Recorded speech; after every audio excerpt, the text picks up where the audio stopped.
दोस्तों, सबसे पहले सब्सक्राइब करें, नोटिफिकेशन बेल दबाएं और सबसे पहले वाली ऑप्शन ऑल करें, जिससे हमारी आने वाली नई वीडियो की नोटिफिकेशन आपको फ़ौरन मिल जाएगी। जय श्री राम भक्तों, आज हम कथा श्रवण करेंगे एक जाट की चतुराई। आइए कथा श्रवण करें।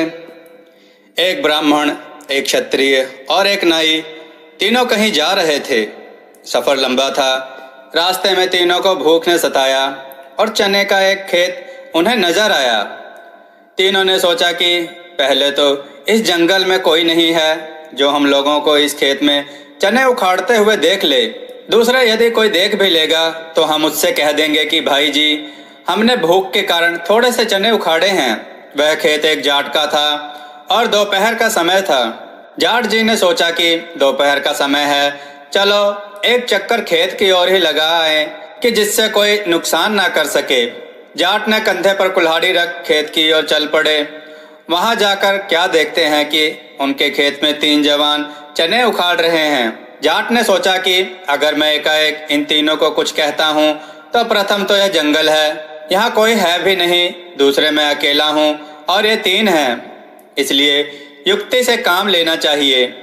अतः जाट जी ने तीनों के पास जाकर सबसे पहले ब्राह्मण महाराज से पूछा, आप कौन हैं? उन्होंने उत्तर दिया, हम ब्राह्मण हैं। जाट जी ने कहा, महाराज, आप तो परमेश्वर की देन हैं। आपने बड़ी दया की, भला आप कभी हमारे खेत में आते नहीं। धन्य हो महाराज, हमारा तो खेत पवित्र हो गया। यदि आपको और 2-4 गट्ठे चनों की आवश्यकता हो तो उखाड़ लीजिए, आप ही का तो खेत है। उसके पश्चात जाट ने क्षत्रिय से पूछा, आप कौन हैं? उन्होंने कहा, हम तो क्षत्रिय हैं। जाट जी बोले, धन्य हो महाराज कुंवर जी, आपने तो हमारे ऊपर बड़ी दया की। भला आप कभी हमारे खेत में काहे को आते? संयोग की बात है, आपको यदि और 2-4 गट्ठे चनों की आवश्यकता हो तो थोड़े वगैरह के लिए उखाड़ लीजिए, आपका ही तो खेत है। इसके पश्चात जाट ने नाई से पूछा, आप कौन हैं? वह बोला, मैं तो आपका हज्जाम हूँ। जाट जी बोले, भला अगर इन ब्राह्मण जी ने चने उखाड़े तो यह हमारे पूजनीय ठहरे और कभी कथा वार्ता सुना देते, कभी ब्याह का काज ही करा देते। और कुंवर जी ने उखाड़े तो यह तो हमारे राजा ठहरे और फिर कभी हम लोगों पर आमदनी में ही दया करते, हमारी रक्षा करते। पर तूने चने क्यों उखाड़े? गधे के खाए, ना पाप में ना पुण्य में। ऐसा कहकर जाट ने नाई को खूब पीटा। अब ब्राह्मण और क्षत्रिय बोले, अच्छा हुआ जो यह नाई पिट गया, यह कुछ बदनाम भी था। इसको जब कभी घर से बाल बनवाने को बुलवाएं तो घंटों नहीं निकलता। चलो आज ठीक हो गया। उधर नाई सोचने लगा कि मैं पिट गया और ये बच गए। ये लोग जाकर गांव में कहेंगे कि देखो, नाई पिट कर आया है। परमेश्वर, कहीं इन दोनों के भी 2-2 हाथ लग जाते तो ठीक हो जाता। अब नाई पिट पिटा के कुछ दूर गया तो जाट जी बोले, क्यों कुंवर जी, खेत क्या मुफ्त के तैयार हुए थे?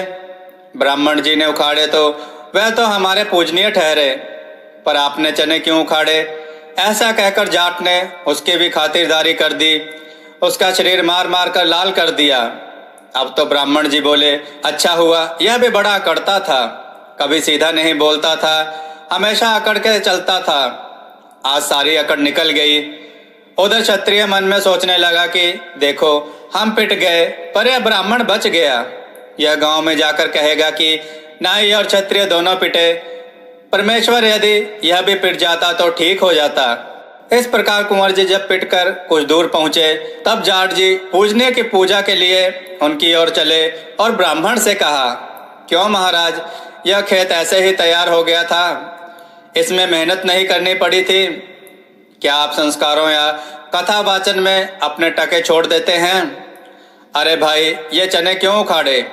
यह कहकर जाट ने उनकी भी मरम्मत कर दी। जाट उन तीनों की मरम्मत करके बहुत प्रसन्न हुआ। उन तीनों को खेतों से निकालकर जाट अपने घर को चल पड़ा। फिर वह तीनों इकट्ठा हुए और तीनों ने सोचा, अगर हम साथ रहते तो यह हमारा कुछ नहीं कर सकता था। हम 3 थे और यह अकेला, फिर भी हम तीनों को पीट कर चला गया। भक्तों, आप लोग नतीजा निकालें कि अगर ये तीनों आपस में ना टूटते तो कोई भी इन्हें नहीं पीट सकता था। ठीक यही हमारी आपकी सबकी हालत है। क्या आपको उन लोगों पर अफसोस नहीं होता जो आपस में हमेशा उंगली उंगली भर जगह के लिए लड़ते झगड़ते रहते हैं।